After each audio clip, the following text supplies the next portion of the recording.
G'day, folks. So, I'm just going to have a bit of a look at Myths Story of Abraxas and the why. How did it come about? What's its purpose? All right. Going to have a look at the lore behind the game and how it all began. All right. So let's begin. What we're looking at here is before Abraxas. Okay. This is about the outer realm before even existence. And if we have a look at the nothingness of what we got here, we see that the outer realm stands as a primeval plane of existence, seemingly devoid of all life save for two elusive beings, Azoth and Ventrius, whose very existence remains shrouded in mystery. These enigmatic brothers perpetually engage in fierce battles over the formations of life and their contrasting visions of its form. Unable to reach accord, they repeatedly erase their creations in frustration. Azoth and Ventrius never fathom the possibility of other entities coexisting within a realm of primal light and unfathomable depths. Yet their existence, a path to this outer realm, and rumors abound that the SCP Foundation has somehow unraveled the secret of what predated existence and how the world and universe as we comprehend them were brought into being. The Outer God's origin.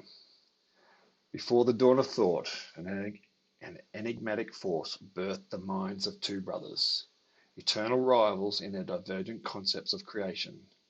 In ceaseless conflict, one sibling would doze off during their debates, weaving vivid visions of his envisioned life forms. The other, a playful spirit, found delight in crafting diverse expressions of existence.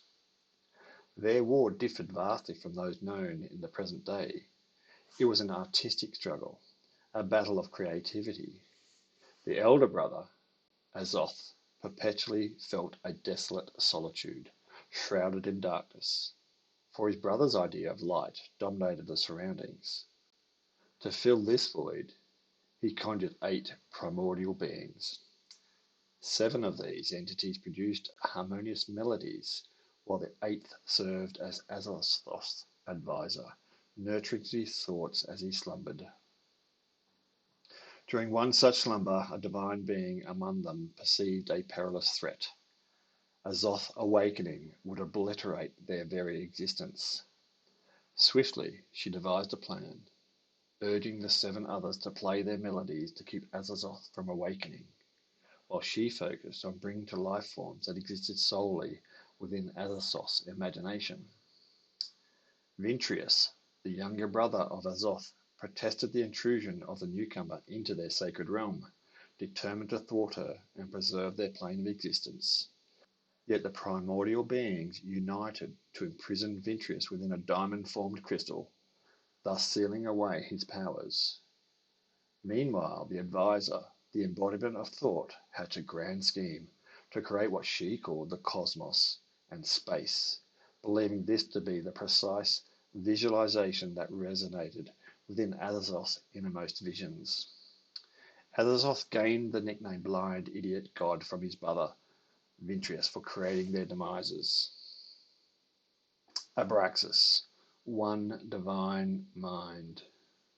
Abraxas, one of the 8 primordial anti-gods and the daughter of the Azazoth, embodies the divine mind, the very first manifestation of thought and the driving force behind all creations. The origins of the term abracadabra hint at her influence, as she is the advisor and intellect of Azazoth, instrumental in materializing everything that emerges from his thoughts, particularly time and the cosmos.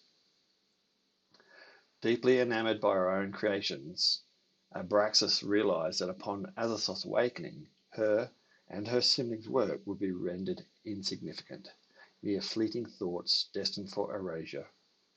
In a bid to preserve her creation, she convinces her sibling to play eternal music, keeping their father asleep while she diligently brings to life all that Azazoth imagines. However, in the course of her creative journey, Abraxas begins to experience an unsettling transformation as darker thoughts drawn from the depths of her father's psyche, seep into her mind. This unexpected influence gives rise to the birth of Yaldabaoth, a being born of the darkest recesses of the first universe. As time passes, Abraxas witnesses the emergence of other universes and celestial bodies not conceived by her or Azathoth. Among them, she encounters a particularly stunning spinning planet that captivates her heart. Enthralled by its beauty, she crafts her own tree and a protective garden to cherish this special place. Yet over countless eons, Abraxas becomes aware of another tree within her garden, less impressive than her own creation. To investigate, she fashions the first male being, Adam, and entrusts him to examine the enigmatic tree while she herself is barred from entering the garden. However, when Adam falls in love with a woman not of her making, Abraxas intervenes by creating a mirror image of the woman and swapping her with the one Adam loved. To safeguard her creations and maintain control, Abraxas generates a beautiful being with radiant wings to watch over her son, Yaldabaoth, and to protect Adam and Eve, the products of her artistry. In this ever-evolving cosmic narrative, the tale of Abraxas unfolds with layers of complexity and intrigue. Yaldabaoth, false creator god. Yaldabaoth, born from the darkest thoughts of Abraxas and the deepest, coldest corners of the universe, grew into a haughty being, convinced of his sole existence. Claiming the vastness of space and cosmos as his home, he began creating universes, crafting them to resemble the place he emerged from. To illuminate his creations, he birthed stars, the sun, and planets, except for one he sought to rule unchallenged, an entire domain he yearned to reign over eternally. To achieve this, he formed 7 archons to assist in the creation of this realm, later known as Earth. Over 7 days, Yaldabaoth laboured to shape Earth, but on the 8th day, he discovered a mysterious garden and a magnificent tree he had not created. His archons were unable to face it without being destroyed, and this filled Yaldabaoth with fear. In an attempt to mirror the tree's beauty, he crafted a similar one, but failed in his endeavour. On the 10th day of Earth's existence, Yaldabaoth encountered yet another enigma within the garden, a life form he did not create, possessing strength equal to his own. The terror of this encounter shook him profoundly, leading him to introduce himself to this being as the creator of Earth and everything, declaring himself a deity of unparalleled power. He promised the being a wife named Lilith, described as more beautiful than light itself, and fashioned her into existence. Yaldabaoth, however, cautioned both the being and Lilith against partaking of the tree of knowledge within the garden, warning them that such an act would bring about death. Instead, he urged them to eat from the tree of life, which would drain power from the source. On the 19th day, Yaldabaoth discovered Lilith missing, replaced by a woman bearing her likeness, but possessing the same power as the being before, eating from the tree of life. He reminded them once more to avoid the tree of knowledge, for it would lead to their demise, encouraged them to partake of the tree of life instead. The enigmatic tale of Yaldabaoth, Earth, and its inhabitants unfold with twists and enigmas that stretch the boundaries of creation and power. Azathoth, blind idiot god. Azathoth, known as the blind idiot god, remains an enigmatic entity defying a fixed description. Each account of Azathoth is subject to the individual's imagination, perpetually shifting and changing. The prevailing belief surrounding Azathoth portrays him in an eternal slumber, a state that sustains the existence of humanity and all that surrounds it. According to this theory, everything is but a figment of his dream, and we are merely manifestations within his subconsciousness. During one of his profound slumbers, the tale goes that Azathoth brought forth 8 beings into being, Among them was Abraxas, the embodiment of manifestation and thought. Fearing the repercussions of Azathoth's awakening, Abraxas convinced her seven siblings to employ their instruments and create music that could lull Azathoth back to sleep. For should he awaken, their very existence, much like the life forms that came before them, will be wiped out from existence.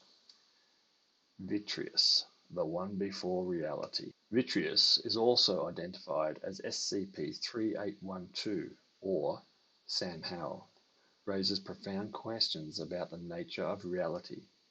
Many ponder how one defines reality and what truly constitutes the real. Is it solely limited to what we can perceive with our senses, or does it encompass the unseen and the intangible? If so, who possesses the ability to comprehend such realities? The answer lies with the one before reality. Ventreus, the younger brother of Azathoth, the first being forged by primordial light. Ventreus' existence was obscured as he was sealed away by his own nieces and nephews, the 8 primordial antigods. Entrapped within a crystal, he became adrift in the vast expanses of the cosmos. Some speculate that this crystal, hovering above the Earth, might be related to the enigmatic phenomena known as the Black Knight satellite. The SCP Foundation has sworn to have encountered the genesis of reality, leaving governments baffled as they attempt to fathom how such an occurrence is possible. Some researchers propose that our universe is but a fictional narrative within a large cosmic saga, making us mere fabrications within a grander tale. As we are to that wider story, could Azathoth or Vidrius be to us? An ordinary human named Sam Howell, who passed away in 1996, mystified the world when rumors spread that he returned from the grave and disappeared. SCP researchers struggle to agree on whether SCP-3812 imitated the form of Sam Howell, or if that form was his original state. The enigma surrounding Ventrius and the complex web of reality continue to baffle those seeking answers. Well, guys, that concludes the first instalment about the lore behind the Myths Story of Abraxas. We've covered a few of the starting pieces or gods that shape the space that we find ourselves in. What we have coming up next will be Lucifer, the Light Barrier, Adam the First, Eve, the Recreation of Life, Abel, Warrior of Rage, Cain, the Indestructible, Seth, Child of the Future, and Lilith, First Wife. So that law is being shaped at the moment, and once it's ready, I'll do another one of these for you and put it up for your viewing pleasure. All right, so if you'd like to find out a little bit more about the game Myths Story of Abraxas, have a look in the comments. I've got a link to where the lore is kept, and you're more than welcome to come and have a look, have a read for yourself. And yeah, if you have any questions, please reach out. Take care, and shall talk to you again soon. Bye for now.